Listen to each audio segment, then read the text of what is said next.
IPO बेच्नको लागि चाहिँ सर्वप्रथम तपाईँलाई टिएमएस एकाउन्ट चाहिन्छ। टिएमएस एकाउन्ट चाहिँ तपाईँले अनलाइन आफ्नै मोबाइलबाट पनि घरमा बसी बनाउन सक्नुहुन्छ। त्यसको लागि चाहिँ डकुमेन्टहरू चाहिने गर्छ, जुन आफ्नो डिम्याटको डिटेलहरू तपाईँले उसमा मेरो सेयरमा गएर निकाल्न सक्नुहुन्छ। आफ्नो नागरिकताको फोटोकपी, आफ्नो फोटो, अनि आफूले एउटा नागरिकता अथवा पासपोर्ट लिएर सेल्फी लिएको फोटो, सेल्फी क्यारेको फोटो चाहिने गर्छ र आफ्नो तीन पुस्ते विवरण सबै कुरा नागरिकताको आधारमा डिटेल भरिसकेपछि तपाईँले घरमै बसेर पनि बनाउन सक्नुहुन्छ। र टिएमएस एकाउन्ट बनिसकेपछि चाहिँ तपाईँले के गर्नुपर्ने हुन्छ भने त्यहाँ गएर चाहिँ तपाईँले कुन आइपिओ बेच्न लाग्नुभएको त्यहाँ अर्डर प्लेसमेन्ट भन्ने हुन्छ, बाई एन्ड सेल हुन्छ। अब त्यसमा चाहिँ तपाईँले एउटा कन्फर्म राम्रोसित नजानेसम्म त्यो चाहिँ टिएमएस एकाउन्ट चाहिँ नचलाउनु होला। अलिक केही सिकेर मात्रै चलाउनु होला, नत्र फाइनमा पनि पर्न सकिन्छ। कुन आइपिओ बेच्न लाग्नुभएको त्यो आइपिओ चाहिँ को तपाईँले सिम्बल हालेर अनि कति क्वान्टिटी छ अनि कति प्राइसमा बेच्न लाग्नुभएको, हाल बजारमा चलिरहेको प्राइसहरू तपाईँले त्यहाँ पनि पाउनुहुनेछ। हाम्रो सेयर एप, चुकुल एप अहिले त धेरै एपहरूमा अभाइलेबल हुन्छ। अनि त्यो हेरेर राम्रोसित तपाईँले बाई गर्दाखेरि फेरि त्यहाँ बटम माथि हुन्छ, अनि बाई गर्दाको छुट्टै बटम हुन्छ, उता सेल गर्दाको त्यही बटमलाई अर्को साइडमा तपाईँले ल्याउनु पर्ने हुन्छ। यस्ता कुराहरू चाहिँ तपाईँले एकदम विचार गरेर गर्नुपर्ने हुन्छ, नत्र फाइनमा पनि परिरहेको कुराहरू हामी सुन्दै आइरहेको छौँ।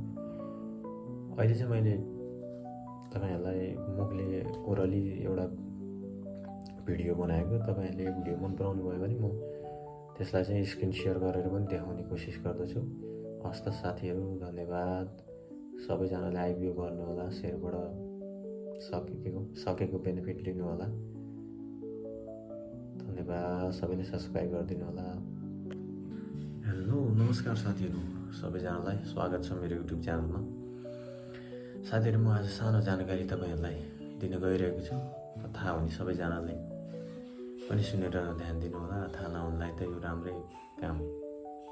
राम्रै सन्देश दिँदाखेरि सेयर बजार त तपाईँहरूलाई थाहा नै होला। सेयर बजारमा आइपिओ हामीले भर्ने गर्छौँ। आइपिओ खुलिरहेको हुन्छ, हप्तामा, महिनामा, वर्षमा धेरै प्रकारका आइपिओहरू खुलिरहेको हुन्छन्। हाइड्रो पावरदेखि लिएर टुरिज्म, सिमेन्टको कम्पनीदेखि लिएर कलरको, अहिले त धेरै कम्पनीहरू नेप्सीमा लिस्टेड भइसकेका छन्। कति लिस्टेड भएका कम्पनीहरू आउँदैछन्, कति आउने क्रममा नै छन्। अनि तपाईँहरूले आइपिओ पनि भर्नुहुन्छ होला। आइपिओ भरिसकेपछि नपर्ने मानिसहरूले त फेरि ट्राई गर्नुहुन्छ। परिसकेको मान्छेहरूले चाहिँ त्यसको प्राइजहरू हेरिरहनु भएको हुन्छ। त्यो प्राइस हेरिरहँदा अब बेच्न मन लाग्दा आइपिओ बेच्नलाई चाहिँ तपाईँहरूले के कुराको जानकारी लिनुपर्छ अनि के चाहिन्छ तपाईँहरूलाई भन्ने कुरा चाहिँ म तपाईँहरूलाई अवगत गराउन चाहन्छु सानो एउटा भिडियो मार्फत।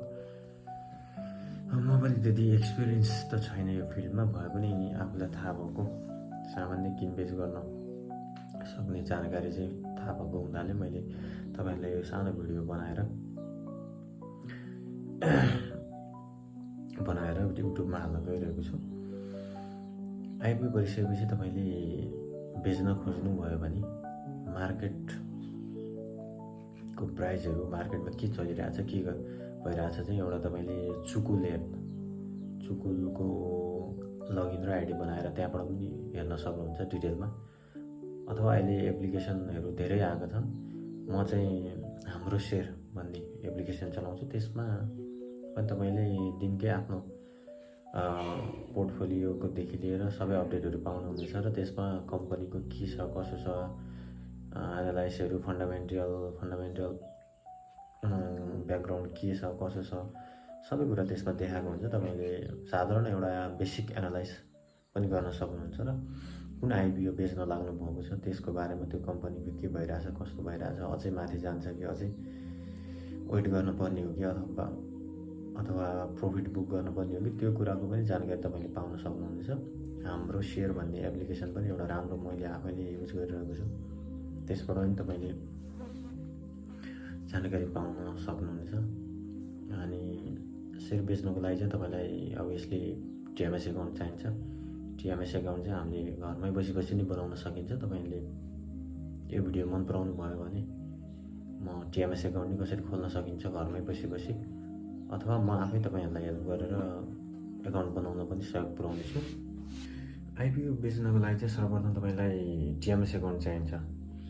टिएमएस एकाउन्ट चाहिँ तपाईँले अनलाइन आफ्नै मोबाइलबाट पनि घरमा बसी बनाउन सक्नुहुन्छ। त्यसको लागि चाहिँ डकुमेन्टहरू चाहिने गर्छ, जुन आफ्नो डिम्याटको डिटेल तपाईँले उसमा मेरो सेयरमा गएर निकाल्न सक्नुहुनेछ।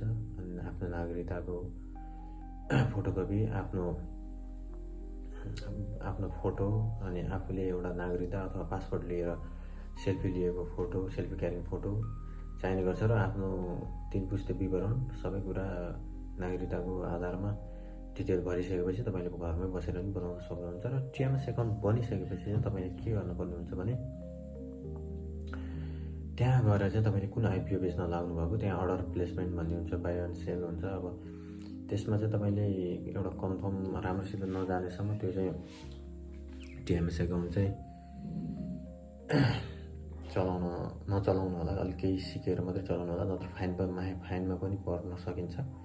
कुन आइपिओ बेच्न लाग्नु भएको त्यो आइपिओ चाहिँ को तपाईँले सिम्बल हालेर अनि कति क्वान्टिटी छ अनि कति प्राइसमा बेच्न लाग्नु भएको, हाल बजारमा चलिरहेको प्राइसहरू तपाईँले त्यहाँ पनि पाउनुहुनेछ। हाम्रो सेयर एप, चुकुल एप, अहिले त धेरै एपहरूमा अभाइलेबल हुन्छ। अनि त्यो हेरेर राम्रोसित तपाईँले बाई गर्दाखेरि फेरि त्यहाँ बटम माथि हुन्छ, अनि बाई गर्दाको छुट्टै बटम हुन्छ, उता सेल गर्दाको त्यही बटमलाई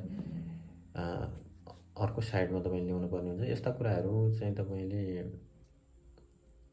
एकदम विचार गरेर गर्नुपर्ने हुन्छ, नत्र फाइनमा पनि परिरहेको कुराहरू हामी सुन्दै आइरहेको छौँ।